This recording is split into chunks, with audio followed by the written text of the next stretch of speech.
Olá, meus irmãos. Como vamos? Boa noite.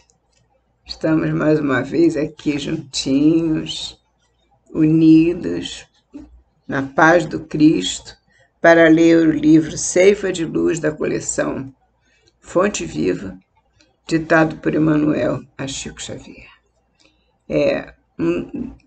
Todos eles são ótimos. Esse Ceifa de Luz é o mais fininho, mas ele tem as lições tão deliciosas, tão agradáveis, tão boas, tão instrutivas, que hoje nós vamos estudar uma, tá bom? Então vamos estudar essa, olha, do número 9, Ceifa de Luz. A perda irremediável. Isso, a perda irremediável. Portanto, vede como andais. Paulo, Efésios 5,15. Aprende a ver com o Cristo as dificuldades e as dores que te rodeiam, a fim de não empobreceres o próprio coração à frente dos tesouros com que o Senhor nos enriquece a vida. O Senhor nos enriquece a vida com muitos tesouros, com a saúde. Primeiramente com a vida, né? A vida sã, saudável, com saúde. Bênçãos da visão, a bênção da mente perfeita, do corpo perfeito, do coração bom, do coração amigo.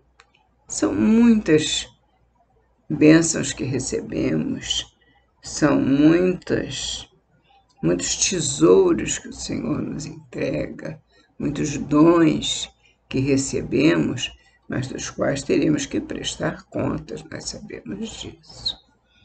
Então, nós temos muitos tesouros, mas não podemos nos esquecer, apesar dos tesouros que temos, daqueles irmãos que nos envolvem, que estão à nossa volta, e, no entanto, eles não têm nada.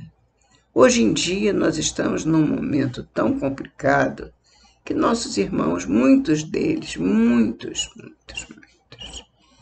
têm fome de comida.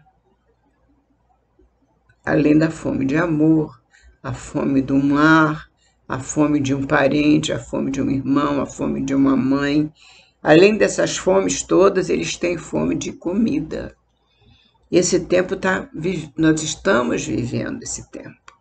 Então, nós não podemos nos deixar envolver pelos tesouros que o Pai nos concedeu e esquecer que temos irmãos nessas situações. Não é que você tenha, eu tenha, alguém tenha que ir pessoalmente solucionar as questões que deveriam vir de cima, mas simplesmente minorar, diminuir de alguma forma. Existem milhares de formas de se praticar a caridade, de se praticar o bem, de se servir, de se chegar até um irmão que está nessa necessidade. A doação, hoje em dia, é espalhada em toda a nossa internet. Você pode oferecer doação a muitos locais necessitados dessas ajudas, porque Deus nos oferece também a oportunidade de servir. Ela não está escondida, não, ela está bem às nossas vistas. Portanto, vamos procurar, porque se nós temos à nossa frente tesouros que o Senhor nos enriquece a vida, outros irmãos não têm esses tesouros. Prosseguindo. Muitas vezes, a calúnia que te persegue é a força que te renova a resistência para a vitória no bem. Você tem uma calúnia às tuas costas que vem em tua direção, e, no entanto, essa calúnia pode ser aquela força que você precisa para resistir e para vencer, porque você tem fé. Então, mesmo que te caluniem, você há de vencer, porque a verdade, se estiver com você, é lógico, ela há de prevalecer. Então, a calúnia vai cair por terra. Se você for alguém que estiver a serviço do bem e da paz, do amor, a verdade há de prevalecer. Portanto, renovará essa calúnia, renovará a tua resistência na vitória do bem final. E quase sempre a provação que te sitia no cárcere do infortúnio é apenas o aprendizado benéfico a soerguer-te das trevas para a luz. Às vezes você se encontra numa situação difícil para aprender, criar raízes mais fortes, mais firmes, para levantar a árvore da luz, a árvore da esperança, a árvore da paz, a árvore do serviço ao próximo, a árvore que vai nos dar aquela sombra que Deus nos manda para aplacar a chama que muitas vezes aquece as nossas dores, nos esquenta de tantas dores. Mas Deus nos dá essa árvore, faz crescer em nós essas raízes, e essas raízes darão essa árvore que há de nos cobrir com a sombra do bem e do amor de Deus. E Emmanuel segue. Em muitas ocasiões, a mão que te nega alimento transforma-se em apelo ao trabalho santificante. A mão que te nega o alimento, ela é que vai te ser o trabalho por meio do qual você poderá, o trabalho santificante, por meio do qual você encontrará o pão abençoado, porque será aquela... Como é o nome daquilo? Aquele negócio que pesca. Será a vara de pescar que você vai ter como pescar e não simplesmente receber o peixe.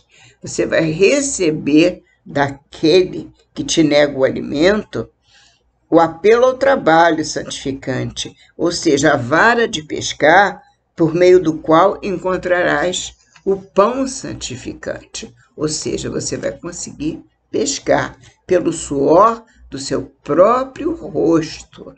E por vezes, numerosas dificuldades serão superadas através do seu trabalho. O obstáculo que te visita, impiedoso, é simples medida da esperança e da fé,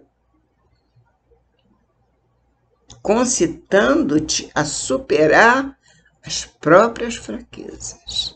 Você vai lutar, vai dizer, não, eu vou vencer, eu tenho fé, eu vou lutar e vou buscar o meu alimento, eu vou vencer esse obstáculo, porque eu tenho Deus como meu Pai Supremo, e eu vou vencer essa dificuldade. Prossegue Emmanuel. O ouro, na maioria dos casos, é pesada cruz de aflição nos ombros daqueles que o amealham. Olha só, hein? O ouro, que pode nos apresentar assim à primeira vista como algo muito bom, algo que nos liberta, ao contrário. Emmanuel nos diz, na maioria dos casos, é pesada cruz de aflição nos ombros daqueles que o amealham, daqueles que juntam esse ouro.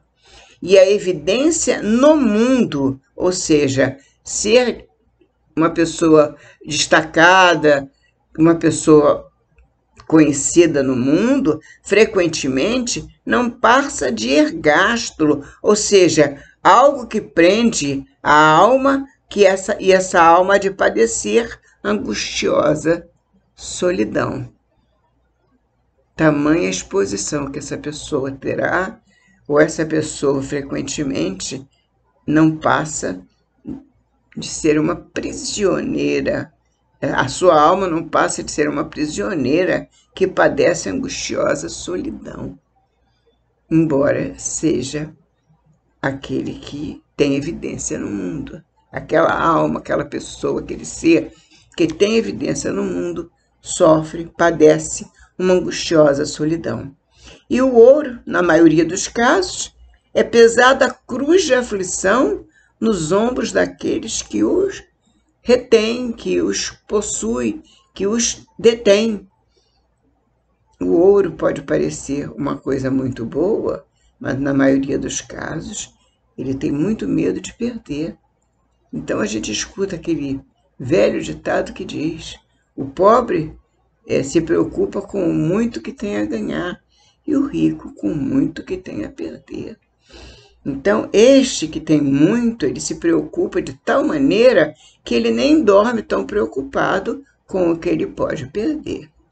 Então, é muito doloroso, é muito dolorosa a situação desses irmãos que possuem muitos bens.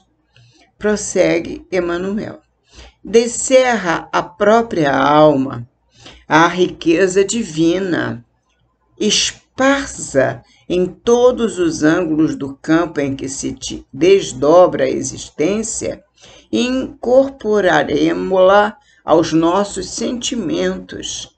Essa riqueza divina, vamos jogar essa riqueza divina por todos os ângulos do campo em que nós nos desdobramos, por onde andamos, pela nossa existência toda, e vamos colocá-la, incorporá-la aos nossos sentimentos e ideias. Todas essas riquezas divinas vamos jogar pelo nosso caminho, pela nossa vida, pela nossa existência, através de sentimentos, ideias, palavras e ações, para que todos os que nos palmilham, ou seja, que dividem a senda, o caminho conosco, se sintam ricos de paz e confiança, trabalho e alegria. Veja só, a riqueza divina nós temos que descerrar a própria alma, abrir a nossa alma a essa riqueza divina. E ao abrir a nossa alma à riqueza divina, nós estamos trazendo para o nosso caminho o bem, a harmonia. Podemos dividir com os nossos irmãos e levar, esparzir em todos os ângulos do caminho em que nós desdobrarmos a nossa existência e incorporá-la aos nossos sentimentos, ideias, palavras e ações, para que todos os que dividem o caminho, palmilham a senda conosco, se sintam ricos de paz e confiança, trabalho e alegria. Que maravilha! Lembra-te de que a morte, por meirinho celeste, tomará contas a cada um. A morte é o servo, o empregado celeste, que há de tomar contas a cada um de nós, do que fizemos, o que tu fizeste, o que trazes, o que tens em mãos. As suas mãos estão limpas? Você sujou as suas mãos? O que você fez da tua vida? O que fizeste da vida que Deus te emprestou? Dos caminhos que Deus te emprestou? O que fizeste dos filhos que Deus te deu?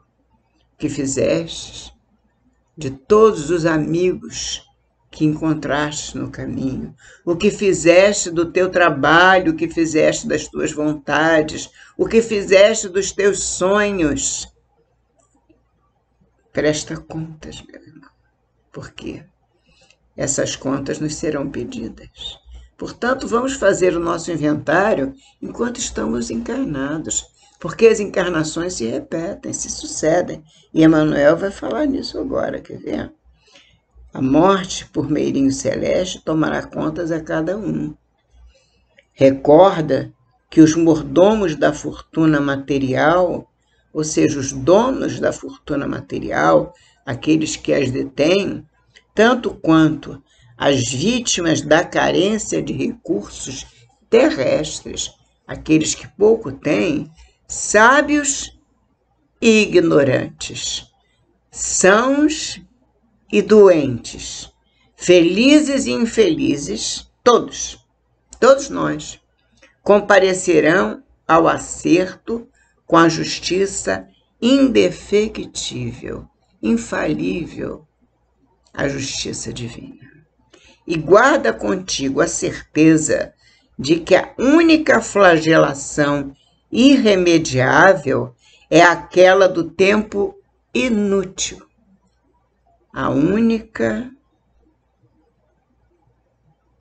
Guarda contigo a certeza de que a única flagelação, ou seja, a miséria maior que existe, é aquela do tempo inútil na caminhada humana.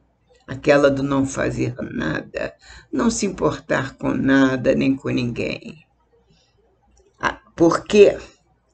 Diz Emmanuel, porque afetos e haveres, oportunidades e valores, lições e talentos voltam, de algum modo, às nossas mãos, através das reencarnações incessantes. Porém, tudo vai nos voltando conforme nós reencarnamos. Porque nós recebemos numa encarnação, se nós não dermos conta naquela encarnação, nós vamos retornar e tudo que nós ficamos devendo, nós vamos prestar contas na próxima encarnação. Nós vamos trazer as mãos abertas novamente para colher aquelas sementes que nós deixamos de colher nas vidas passadas, nas reencarnações passadas. Porque elas nos foram dadas, mas nós não recolhemos, nós deixamos perder pelo caminho, porque ficamos muito deslumbrados com tantos haveres, com tanto ouro, com tantos bens, com tantos prazeres.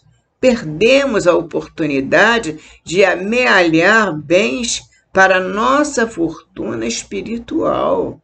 Portanto, agora, diz Emmanuel, nós temos que ter por conta que a única flagelação irremediável é aquela do tempo inútil. Essa é a miséria maior.